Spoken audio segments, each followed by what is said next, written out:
Hey, everybody. Welcome to Drunkard's Walk, the podcast. Instead of, Drunkard's Walk, the breakfast cereal, or Drunkard's Walk, the video game. No, this is the podcast. It's the one you're listening to right now. You're listening to me. I'm Matt Hartman. I'm one of the hosts of Drunkard's Walk. And along with me, as you might have expected, have you listened to the show before, is Jethro Nolan. Yay! I was hoping you were going to mention me.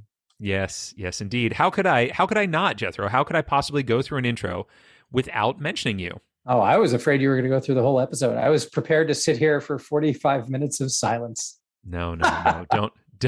Don't worry. I would have gone on for more than 45 minutes if it was just me. There you go. Listen, Jethro, I have to tell you about something that happened to me this week. Oh, please do. I'm dying to hear how this season ends up. Yeah, so I've been...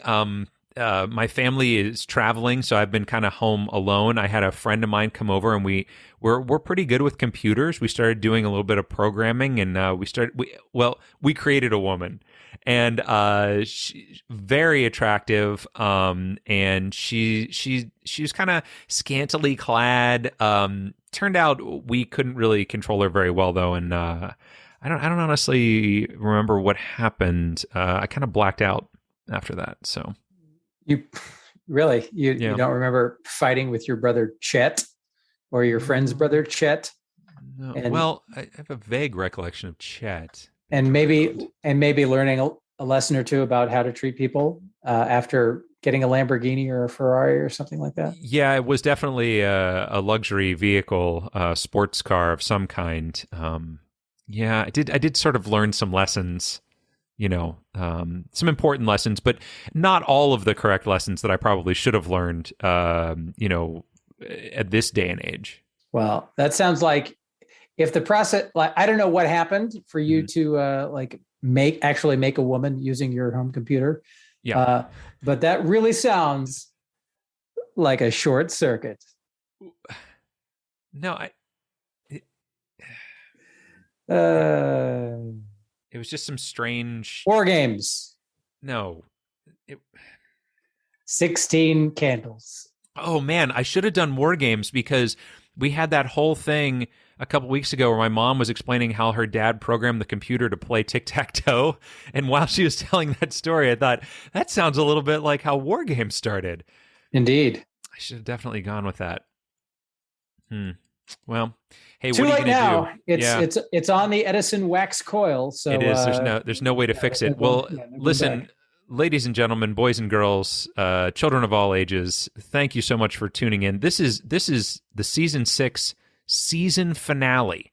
Dun, da, da. We're giving you an extra episode, 16 episodes you got this season. You've been good. You've been good this year, and you've earned it. Yeah. Either that. Get that.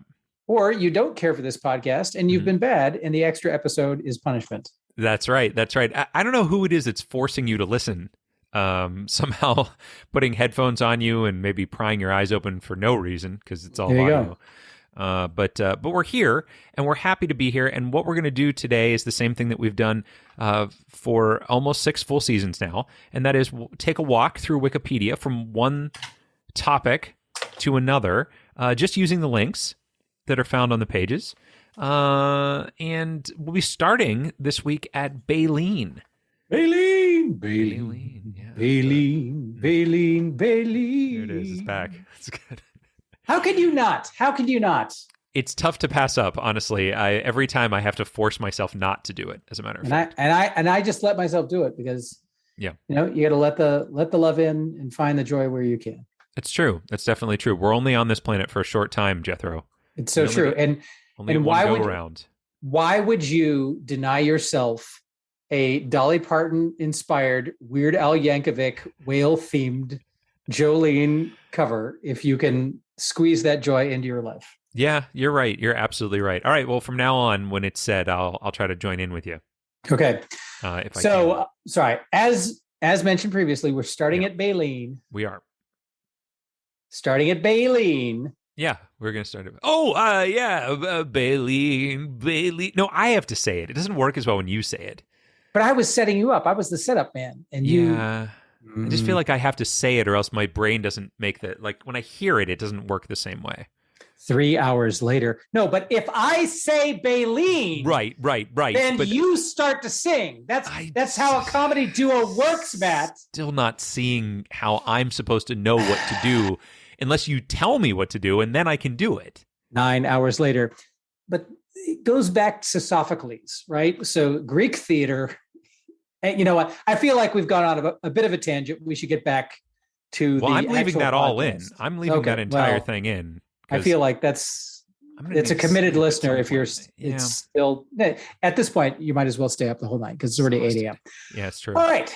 So stay up the whole night because it's already 8 a.m. There you go. I have stayed up the whole night. Go around the horn. 8 a.m. Okay, just go around, stay up another night. You remember when staying up the entire night felt like some kind of victory as opposed to a horrible choice that your body would take weeks to recover from? Yeah, for sure. Staying up late used to be the best thing in the whole world. That's because young people are dumb. Is it, or is it because you're just much more excited about taking everything in, all the sensory stuff? You just want to be a part of it all. I remember like summers during like 8th, 9th grade or whatever, when I had nothing going on, I couldn't work because I was too young. Yep. I would stay up watching, and this is going to age me a little bit. I had a black and white TV because my parents got rid of the TV in their room and it happened to be black and white. And you had a TV in your room? I had a TV in my room, but I didn't have cable in my room. So it was an antenna TV. Sure. And it was a black and white TV. So I would watch, I watch Carson mostly on it. But during the summer when I was staying up late, there were only so many channels available. So I would watch whatever crappy stuff was on the channel 39 on the UHF stuff. And it would be like 50 sitcoms like Bachelor Father. and I'm like, well, how is it that I'm 14 years old, I'm staying up all night and I'm using that to watch Bachelor Father or some other equally horrible show?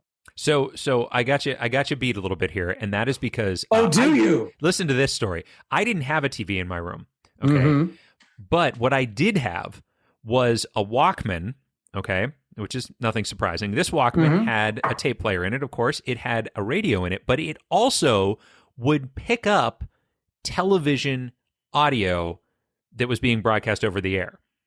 Wow! So I wasn't watching that stuff. I was listening to it.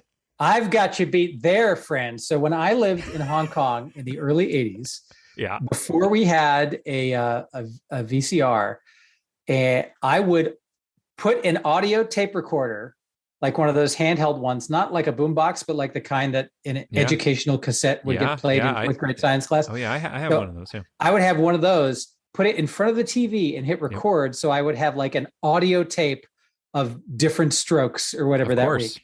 Of course. I did a very similar thing, except I actually ran the audio out cable into the back of a stereo tape recorder, my dad's Sonyo or whatever it was, and I would record whole movies. So I had an audio tape of Star Wars and an audio tape of The Empire Strikes Back, and then I would take those with me to summer camp where I would listen to them instead of interacting with other people. Okay. And follow-up question. Yeah. How old were you when you lost your virginity?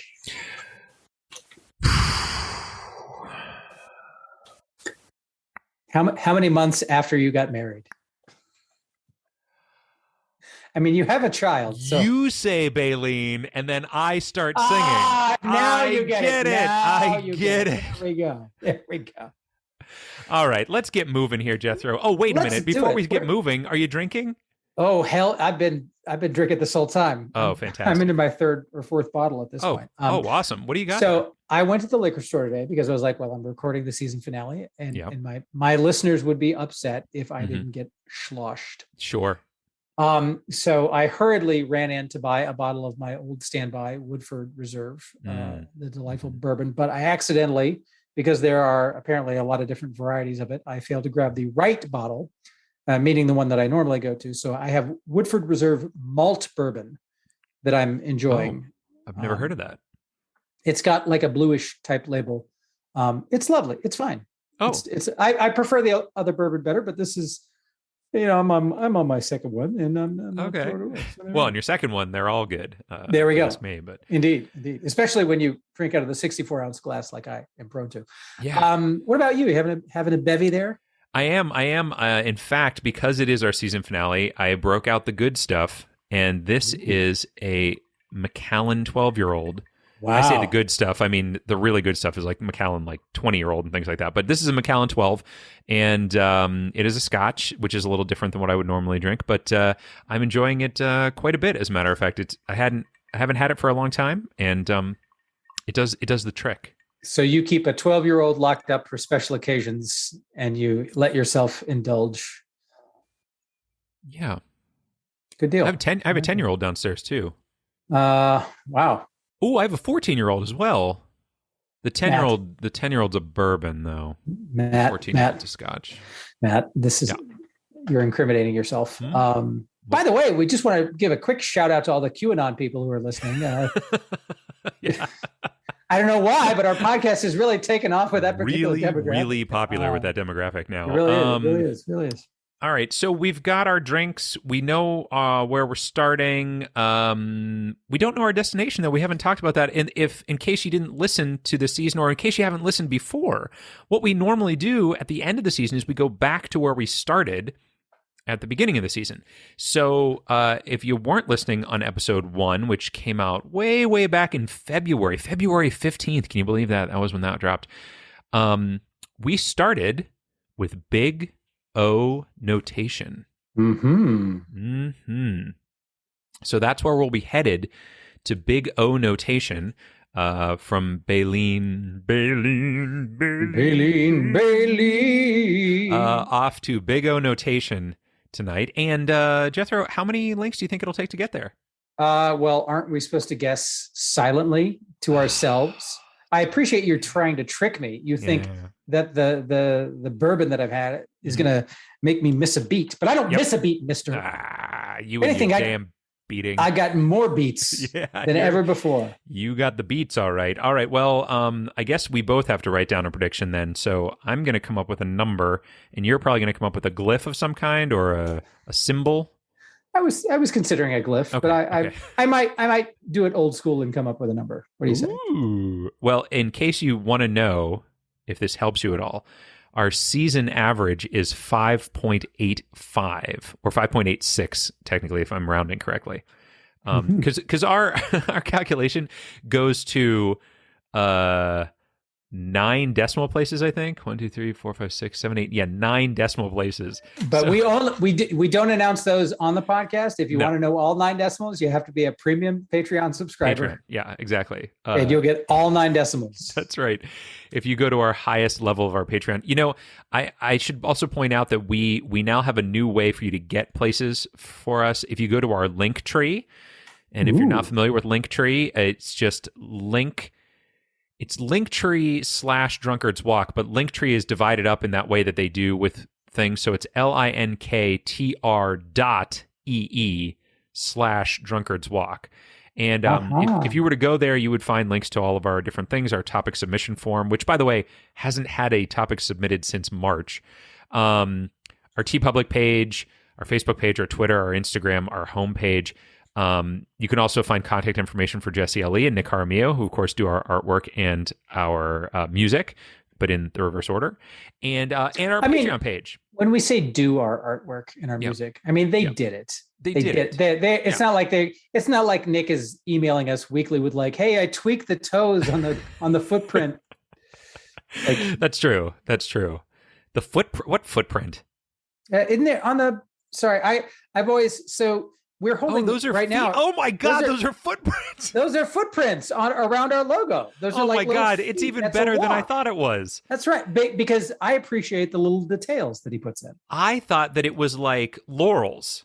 I thought it was like it's intended to evoke like a laurel or a garland. Or actually, you know what else it looks like is because it's on the beer bottle. It looks like grain, right? Like a beer bottle would have. Oh my gosh, that's Nick. That's the beauty of it.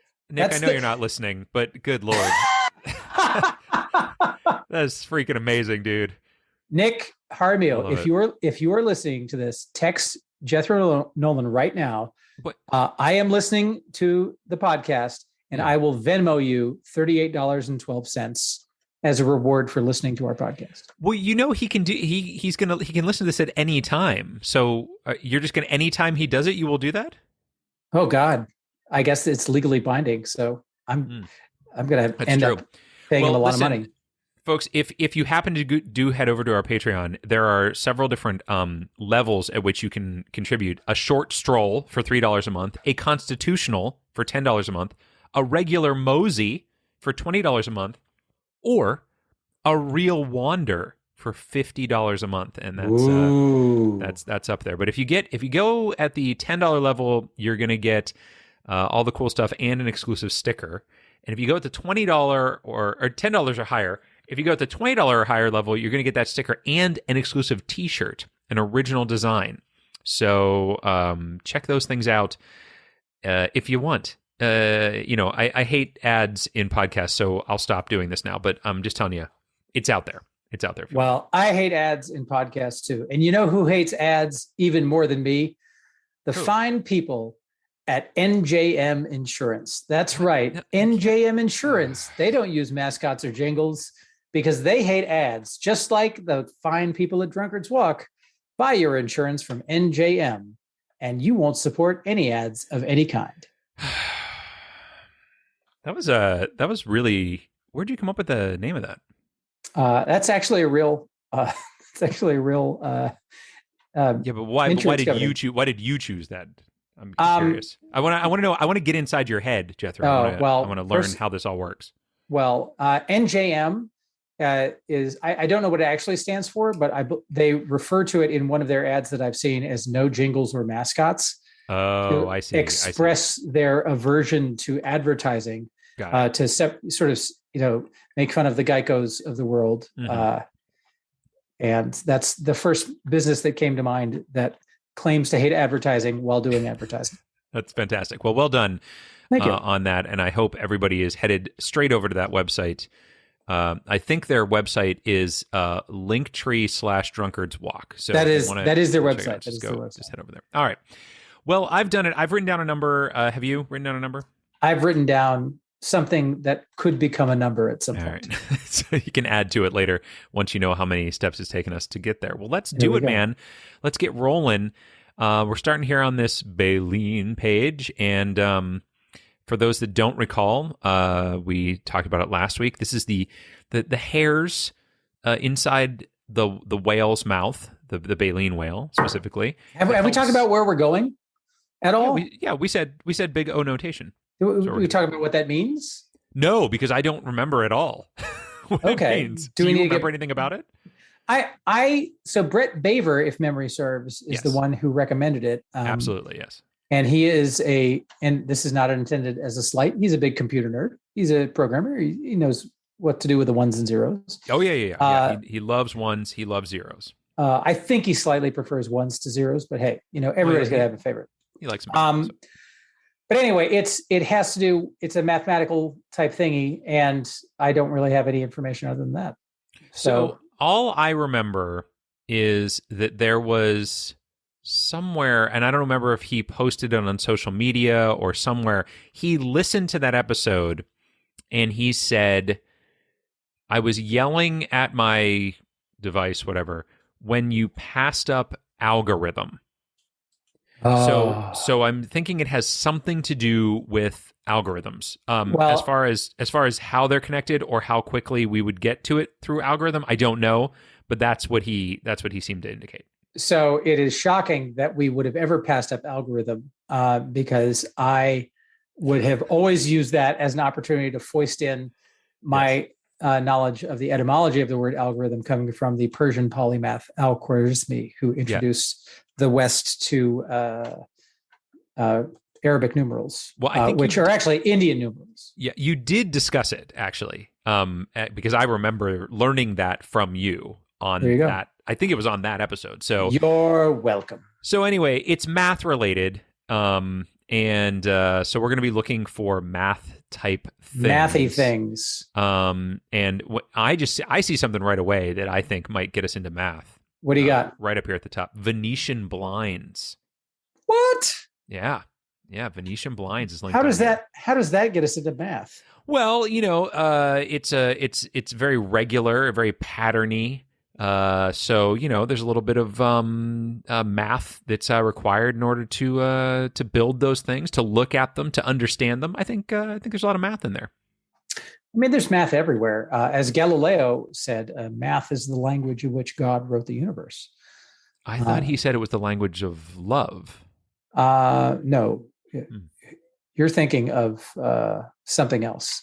Oh, poetry. I'm thinking of poetry. That's Galileo was not a poet. He was a scientist. He was a poet in a way. In a way, but aren't we all in a way? So duly noted, Venetian blinds. No, I don't really believe that we should go through Venetian blinds. Oh, I thought that it was interesting. I thought it was interesting that it was linked on here. That was another classic Hartman misdirection. I will say that if you go down to human uses, that they do have a lot of different things that were made from whale things, including back scratchers, collar stiffeners, buggy whips, parasol ribs, switches, crinoline petticoats, and corset stays. Mm-hmm. Very exciting stuff. You think that somehow this relates? I see paper is on here. They usually use math. They use math. They use paper to do math sometimes. It's a bi-directional relationship. They use like paper. That? They use paper to do math, and they use math to make paper. To do paper. Yeah, that's true. That's true. Yeah.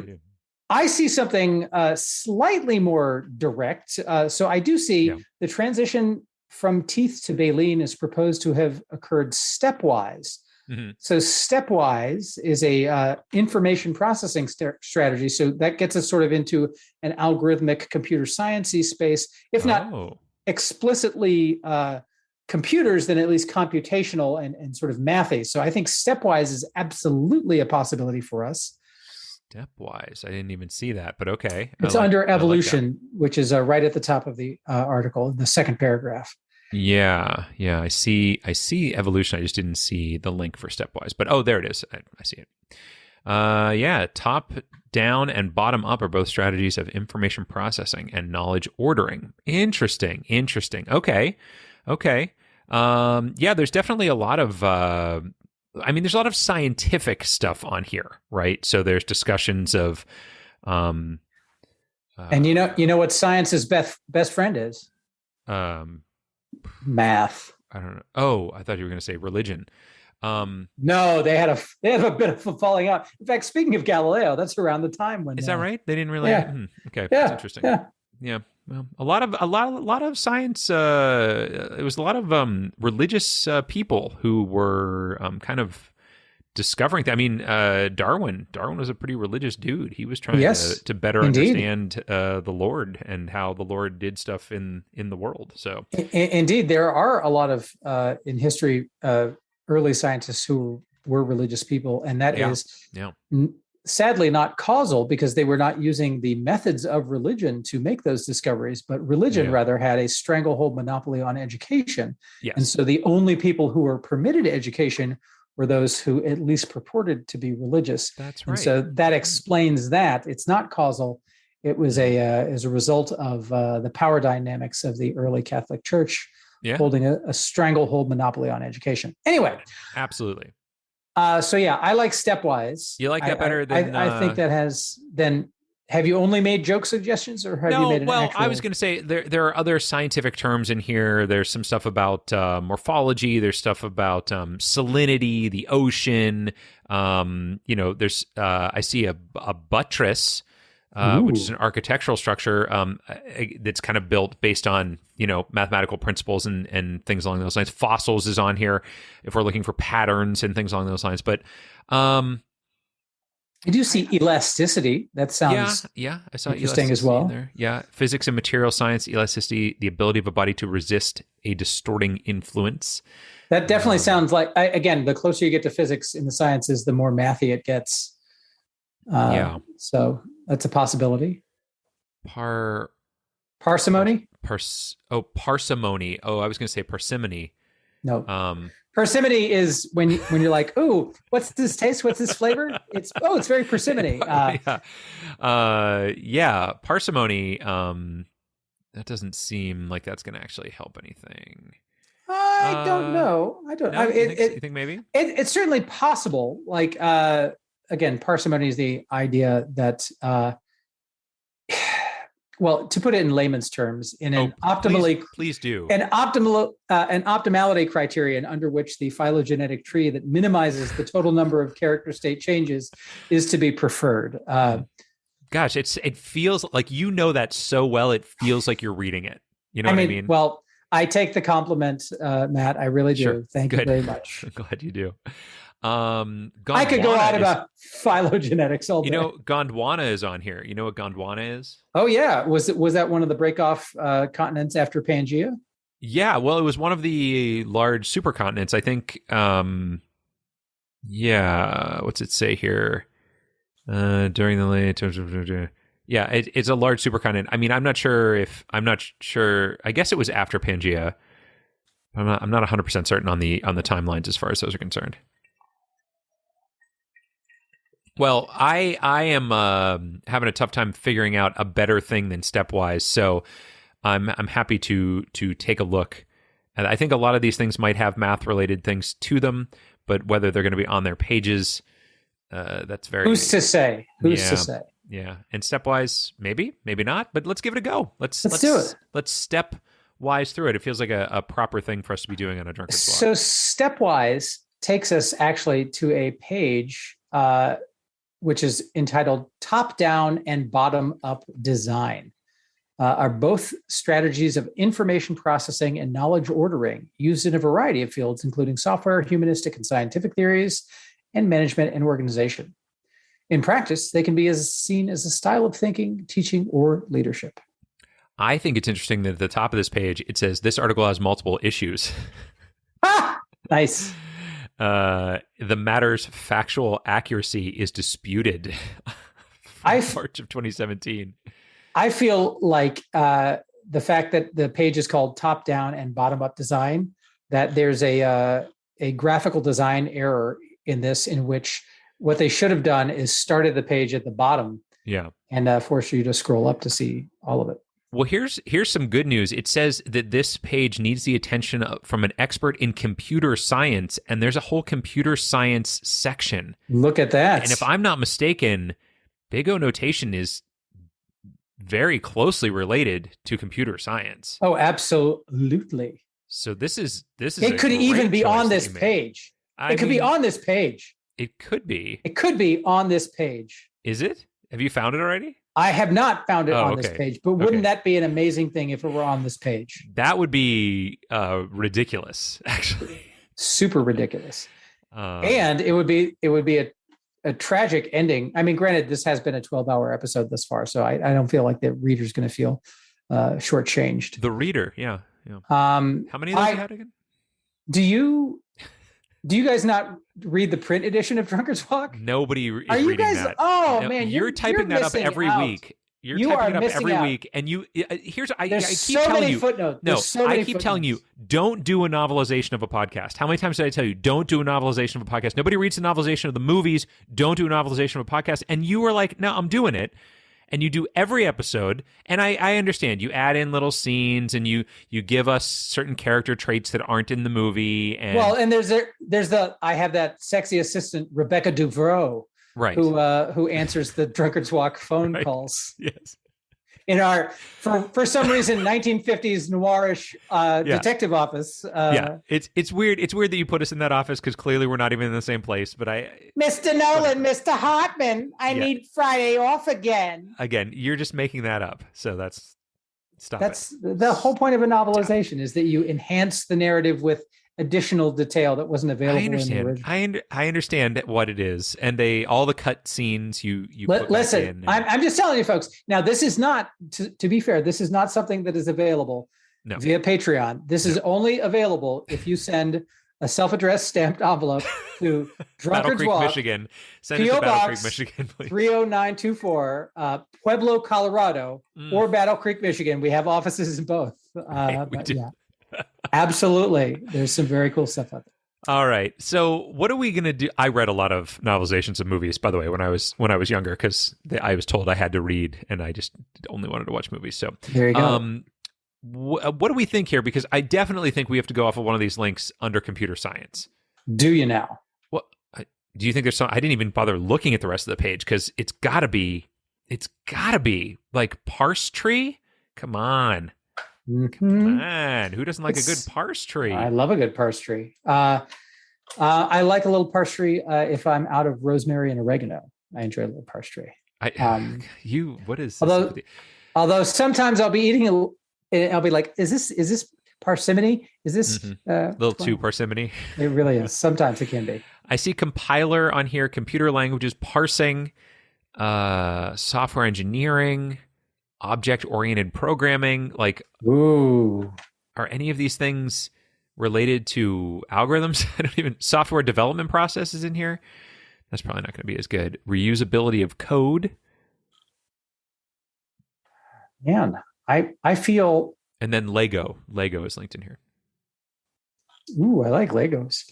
I mean, me too, right? Maybe you do a little big O notation with your Legos. Sometimes I do. Do you? Yeah, I'm always doing that kind of stuff. Weird, but okay.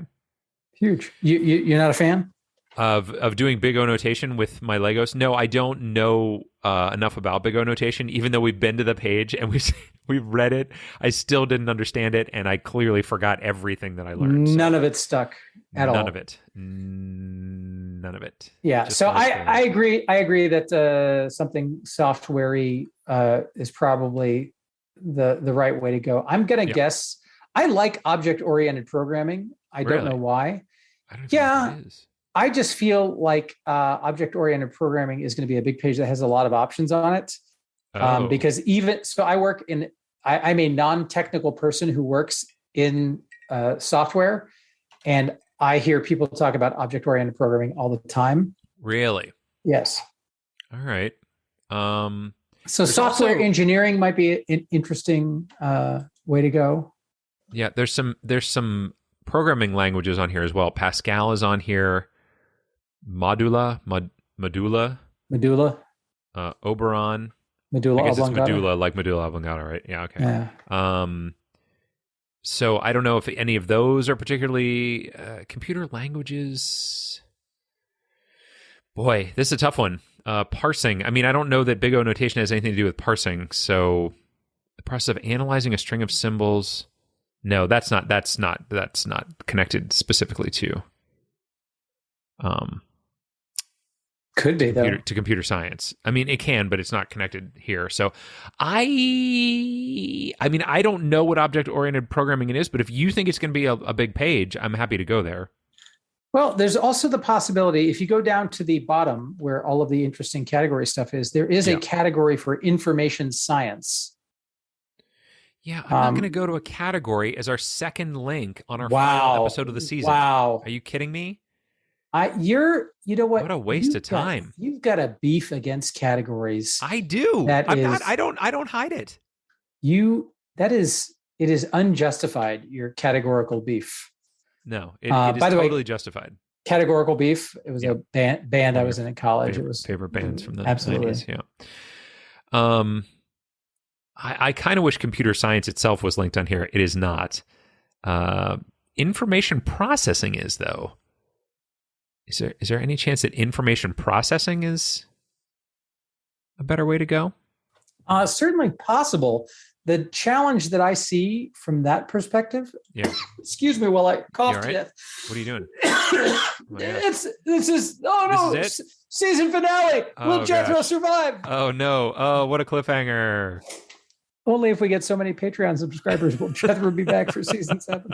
Well, call now and vote. Does he die, or does the Joker kill him, or does he survive? This is a horrible Andy Kaufman on SNL thing where they have people call in and then he gets voted off. And it's actually a reference to back when they went to see if Jason Todd was going to survive as Robin or not. You could call this phone number to vote with DC. Who is Jason Todd? Jason Todd was the second Robin. On what? In what format? In the comic books. Oh, in the comic books. Okay, yeah. I'm sorry. My knowledge of Batman was the Adam West years. Yeah. And then immediately jumped to Michael Keaton. Yeah, so there was this Jason Todd was so Dick Grayson went off to go do his own thing, and Bruce Wayne got a new ward, Jason Todd, but he was like this like delinquenty kid, and he would always like kind of do things a little too rough, and he was kind of a dick. And so they had the Joker capture him, and then they let the audience, the readers, vote on whether he would survive or not, and they voted to kill him. Wow. Killed him dead. Very cool. Don't worry, he came back a couple decades later. I'm not going to tell you how, though, but he did come back. Yep. So if we listen carefully, I'm sure that we can hear Brett Baver screaming what link we should be clicking on, because we are fumbling around ignorantly, I know. like teenage boys on prom night, who are never quite going to find our goal. Fumbling around that TV dial, trying to figure out which old sitcom they're going to watch on prom night. It's a very sad window into Matt Hartman's life. You're the one who told me that you have a TV. What do you like? What do you like? Well, if you think object-oriented programming is going to have a large page, I'm happy to do it. Otherwise, I would go to something like Pascal, because I've heard of that, and I feel like there's going to be a very definite link off of there into some other computer type stuff. But if object-oriented programming will do the same thing, I'm happy to give it a go. I feel like Pascal is an earlier programming language.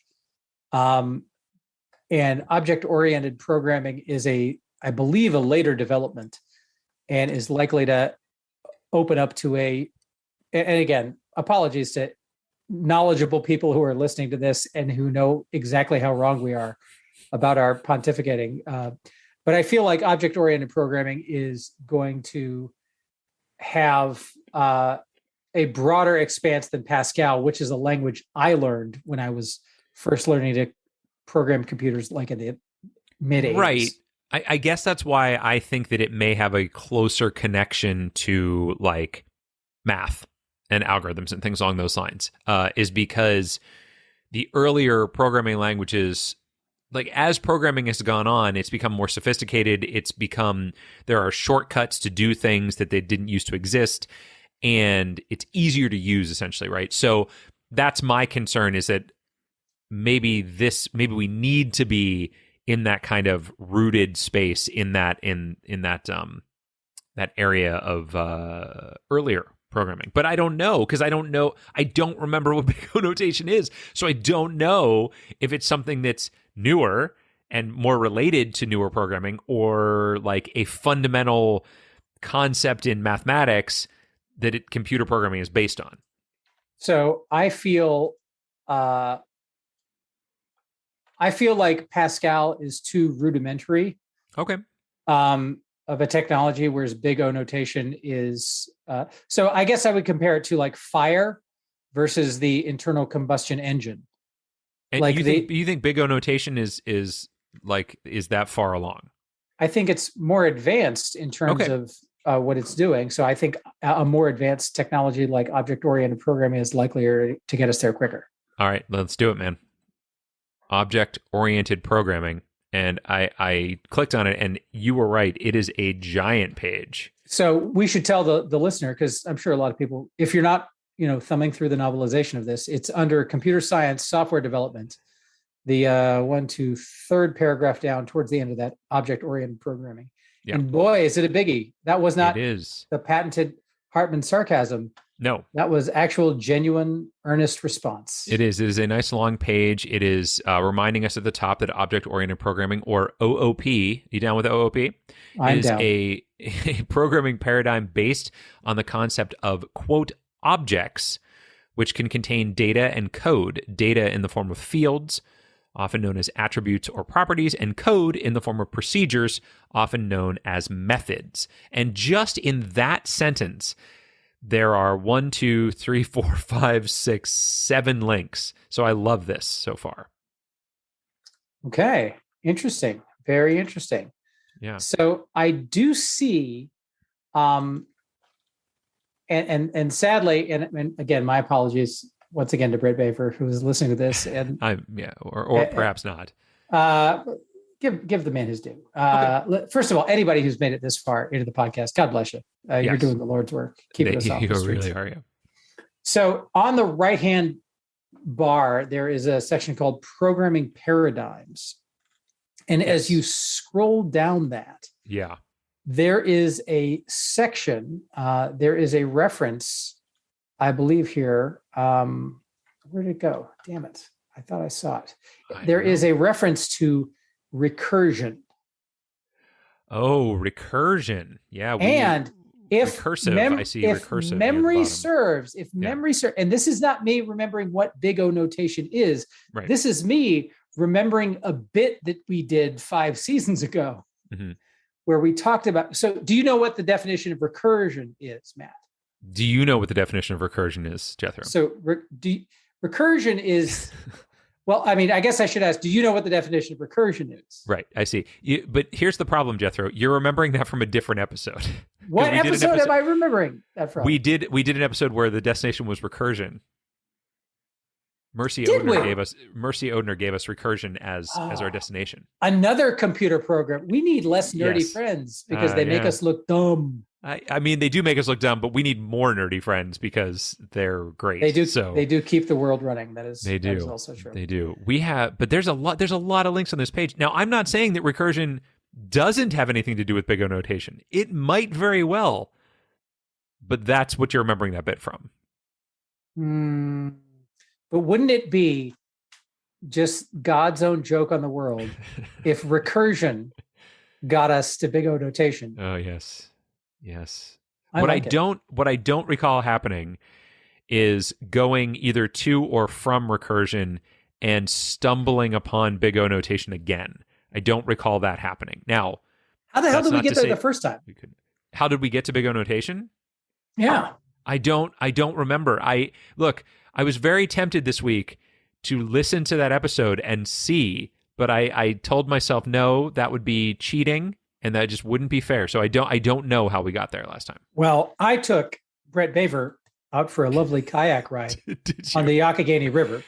You always go on the Yak. What's the deal? We had a picnic, and sadly, I forgot to bring it up. Didn't even bring it up, did you? Yeah, because you were too busy just kayaking and probably having a grand old time talking about other things. We talked about so many things. We talked about shoes.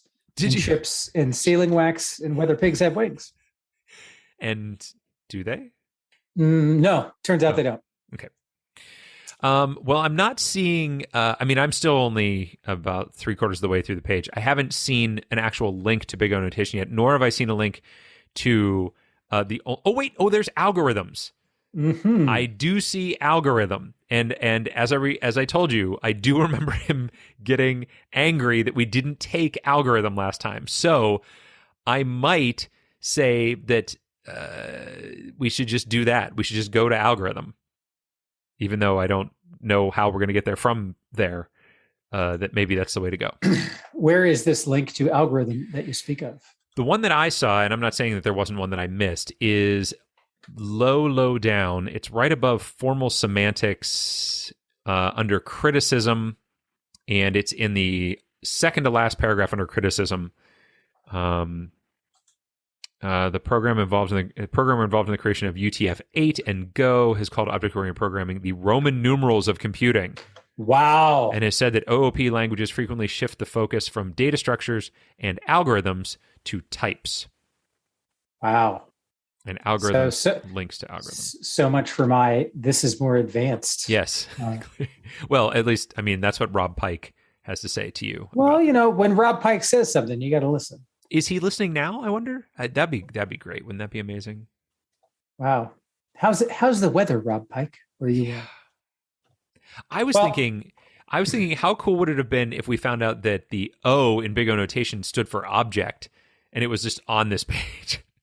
Big object notation. Yeah, I don't think that that's the case, though, based on what I'm seeing so far. No. Well, I love the idea of going through algorithm. Sure, let's do it. Just go for it. Okay, let's do it then. So algorithm right down there at the bottom, right where I told you it was, and we're there, man. We're on algorithm. And now tell us, where does that term come from? Uh, you see, in mathematics and computer science, an algorithm is this finite series of rigorous, well-defined instructions. Yeah. But etymologically, it's not even shown here. Maybe we have to scroll down to history. The word algorithm is derived from the name of the 9th century Persian mathematician Muhammad ibn Musa al-Khwarizmi, whose Nisbah, identifying him from as Khwarazm, and again, forgive me for my mispronunciation, was Latinized as algorithmi. He was a mathematician, an astronomer, a geographer, a joker, a smoker, and a midnight toker. Yeah, sure. Yeah. Getting his lovin' on the run. Well, yeah. But there we go. So there you go. So that's where it all comes from, which I knew that you knew. That's why you were talking about setups before with the Baleen thing. Jolene. Yeah. Jolene. What is that? That's a Dolly Parton heard Weird Al's song, and she was like, you know what? No one's ever done a reverse parody where they take a parody song and turn it back into the original. And she did that, and that's why she's the greatest. Jethro. Yes. Go down to the section on design. You can't tell me what to do, Matt Hart. Do it now. Okay. Algorithms by design. Ding-a-ding-a-dong. The second paragraph. One of the most important aspects of algorithm design is resource, runtime, memory usage, efficiency, blah, blah, blah, blah, blah. Wait, no, don't skip that. Don't blah, blah, blah over that. Okay. Is used to describe an algorithm, e.g. runtime. No, you missed it. You missed it again. Oh. Big O notation! It's right there. Holy moly, guacamole. No wonder he wanted us to go to that page. There we go. I don't believe it. Big O notation is a mathematical notation that describes the limiting behavior of a function when the argument tends toward a particular value or infinity. Unbelievable. I can't believe we got here the first time, and I certainly can't believe we got here the second time. Neither can I. This was wow. That worked way better than I was ever hoping that it was going to, because I really thought we were going to be wandering the desert for 40 days. Indeed. That's fantastic. And thank goodness that I remembered that particular comment, because I don't know that we would have followed algorithm otherwise, because I didn't remember that this was an algorithm. Big O notation, everybody. Let's just be 100% clear on this. A mathematical notation that describes the limiting behavior of a function when the argument tends towards... Mr. Hartman, Mr. Nolan, can I have Friday off again? Sorry, I fell asleep in the middle of that. Who was that? Oh, that was our secretary. Never mind. Oh, good. So, yeah, so there you go, folks. I still don't understand what it means. I still don't understand how it's used, but we're here. We found it yet again. And man alive, I can't believe it. Well done. Well done, Jethro. Bravo for us. And we won't be back to Big O notation until season 280, because if we keep doing this phenomenon where we use the prior destinations as the start and end points of seasons, do you know what that's an example of? Recursion. Yeah. There it is. Recursion. I got it. I figured it out. Quick. So that's all true. And yeah, I think though we would stop at season 15, because that's the number of suggestions we had in the first season, and then we would have to go back to Drunkard's Walk, right? Eventually. I mean, I feel like we'll do what the public demands. Oh, that's a good point. And if you don't want to do it, I'll find somebody else. I mean, you're okay. I'll find somebody else to do all the work and half the hosting. Okay, that sounds good. So I'm replaceable, is what you're telling me. Aren't we all? Yeah, we are. Well, okay, let's take a look here. Before, so our little spreadsheet here normally calculates this, but because I had to add this week's line because of the thing, it hasn't done it yet. So we don't actually know exactly how many it took, which is good because I feel like you've been cheating a lot.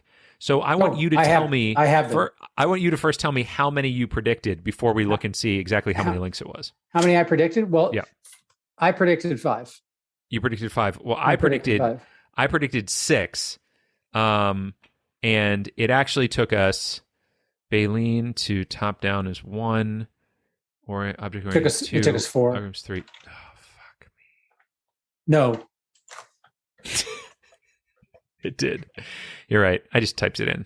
You don't have to put it. Okay. It's got to be the formula, Matt. You can't type in a number. It's got to be it's got to be the equals if is blank J32 close parentheses comma quote Okay. comma Okay. count A Okay. open parentheses Okay. I32 colon AA32 -1. Well, That's Jethro, the I formula. need to count this up to make sure, but I'm pretty sure you won this season. I'm pretty sure I did too. 1, 2, 3, 4, 5, 6, 7, and you had 1, 2, 3, 4. I got 5, 8. 6, 7. You do have 8. Dang. Again, I've been cheating. So close this time. I really thought I had you this time. cheat I better started than off the me. season so well. I You had those did. two in a You row, did. and then you had 4 in a row, which just destroyed me. But I tied it back up. I had 4 in a row. It looked like I was going to do really well, and then you had a couple. I had 1, and then you had a couple more, and that was enough. That was enough. And you actually had 1, 2, 3, 4, 5, where you guessed it right on the nose, and I only had 3 of those. Well, 1, 2, yeah, I only had 3 of those. So, congratulations, Jethro, on another thank you, man. excellent victory. We didn't figure out a prize this season, so you get my ever loving gratitude and appreciation. That's okay. We still haven't arranged the dinner to cash in the prize from last season. That's true. Seasons move so quickly, though. It's tough. They do. They do. Tough. Who can believe it? We've been doing this for 6 years. We haven't. That's why we can't believe that, because we haven't. We've only been doing it for a little over 2 years, but 2 wonderful years. Indeed. And is there anything? This is the final episode of the season. We don't need to fill time here. I think we've filled enough. But do you have any memorable moments from the season? Anything you really enjoyed? Looking back over our spreadsheet here. So we started off with Big O notation, and then we went to Crokinole and Blazeball. Yeah, you don't need to go through the whole season. I'm asking Both of if you which- have a particular thing that you. I'm looking at the spreadsheet. So we did have Tom Lehrer that was given as a suggestion, and Yeah. I'm a big fan of that, because the more people who learn about and learn to love Tom Lehrer, I am fully in favor of that. What about you, Matt? Did you have any huge memorable moments? Well, I like that we got Crokinole as one of our first topics, because that's a game that I had actually played. And I also enjoyed having my old boss, Alexa Warden, on to give us the L train Nice. from New York City subway on. But I mean, can anything beat the Salish Sea human foot discoveries? Nothing will ever Such beat a that. crazy topic, and I just never heard of it. It's so out there. So I love the ones that we have connections to, and I love the ones that are just so different than anything I've ever heard of. Very, very cool stuff. So that suggestion, if memory serves, was given to us by Susan Salby, Yes. an old friend of mine and Christy's. Longer, like she went to high school with Christy. Mhm. She's an improviser from Chicago, although she's got kids now and is living a normal adult life. But her house has like the decorating aesthetic of a Wes Anderson film. Oh. So she has like portraits. So she'll go to like an estate sale or garage sale or a flea market or something. And there'll be like a portrait of an old banker from like they used to hang in his bank before Sure. it went bankrupt. She'll like have that in her living room, like just some and it's wonderful. That's awesome. She's very funny and has a lot of. She's a great person to go to that has like knowledge that does not overlap with everybody else. Mhm. Like you talk to a lot of people and they're like, hey, they mostly know the things that everybody else knows. Like Right. the Salish Sea human foot discoveries, total curveball out of left field. Absolutely. And I loved it. And I hope we can get some more awesome topic suggestions from all of you who are listening. So go to that link tree, go to the submission form, give us some topic ideas. Let us know you want to be on the show, because we'd love to have you. We're always looking for guests. You can tell because we've brought our parents on and our children. So we're always looking for new things. If you want a brief recap of season 6, you can find my TikTok account. It doesn't have a whole lot on it right now, but one of the things it does have is a nice recap of season 6 in 30 seconds. So you can go ahead and check that out. If that's something that you Matt, what was what was the name of that new website that referenced all of our social media places? The link tree. Linktree, Linktree, Linktree, Linktree. Bye, everybody. We did it!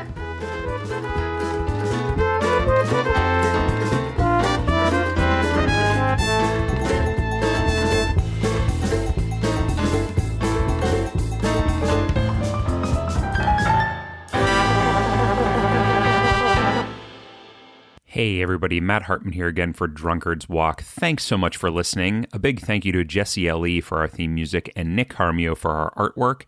And really, thank you so much for listening. Thanks for listening to this whole season if you did that, or if it was just today, thanks for listening today. We're really excited to let you know that we will be back for season 7. That'll be in the fall of 2022, though. We're taking a little hiatus over the summer here. So enjoy your summer break.